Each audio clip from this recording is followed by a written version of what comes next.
کہ اب لوگ احتجاج کر رہے ہیں بجلی کے بلوں کے اوپر، تو اس کے اوپر بھی ایف آئی آر کاٹی جا رہی ہیں۔ یار کوئی حد ہوتی ہے ظلم کی، حد ہوتی ہے۔ اور یقین کریں میں یہ سوچ رہا تھا کہ اگر ہماری اشرافیہ کا یہی رویہ رہا، غریبوں کے گھروں میں بجلی کے بلوں کی صورت میں یہ جو ظلم کے پروانے آپ بھیج رہے ہیں یہ بھیجے جاتے رہے، تو پھر اللہ نہ کرے یہ صورتحال انقلاب فرانس جیسے کسی سانحے پر منتج ہو سکتی ہے۔ اور وہاں پتہ کیا ہوا تھا؟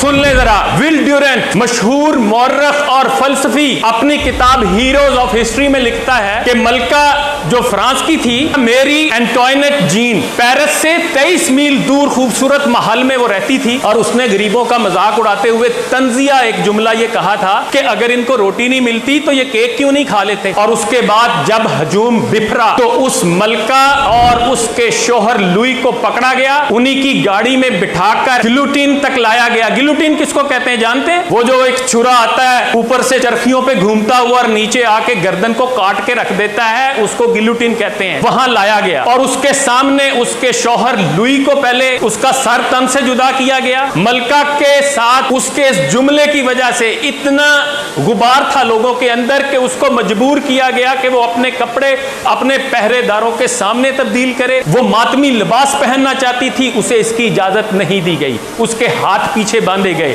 اس کے بال مونڈ دیے گئے، اور اس کو ایک گھاس لے جانے والے کے اوپر بٹھا کر ساتھ جلاد بیٹھا اور اس کو سرے عام ڈرایا گیا۔ 16 اکتوبر 1793 کو 12:15 پر جب اس کو گلوٹین کے نیچے لٹایا جانے لگا تو اس نے کہا مجھے معاف کر دو، میں نے یہ جملہ جان بوجھ کر نہیں کہا تھا۔ لیکن اس کے معافی نہیں ملی، اس کا سر تن سے جدا ہوا، اس کو ایک ایسے گمنام گھڑے میں پھینکا گیا جس کا کوئی نام و نشان نہیں ملا، کیونکہ قبرستان بھر چکے تھے۔ انقلابی جو لوگ تھے وہ مارے جا چکے تھے لاکھوں کی تعداد میں، اور اس کے بعد اس کے سر کا فٹ بال بنایا گیا۔ کئی گھنٹے تک لوگ اس کے سر سے فٹ بال کھیلتے رہے۔ اور یہی نہیں، ایک اور کردار تھا جنرل روحان کا، اس کو بادشاہ نے ذمہ داری دی تھی کہ انقلابیوں کو کچلو، اور اس نے جب لوگوں کو پکڑا اور جب وہ موت کے گھاٹ اتارنے لگتا تو لوگ زندگی کی بھیک مانگتے تو آگے سے کہتا احتجاج کیوں کرتے ہو؟ لوگ کہتے ہیں ہم 10 دن سے بھوکے ہیں، ہمارے پاس کھانے کو کچھ نہیں، ہم اس لیے احتجاج کرتے ہیں۔ تو اس نے آگے سے کہا کہ پیرس میں بڑی گھاس ہے، تم گھاس کیوں نہیں کھاتے؟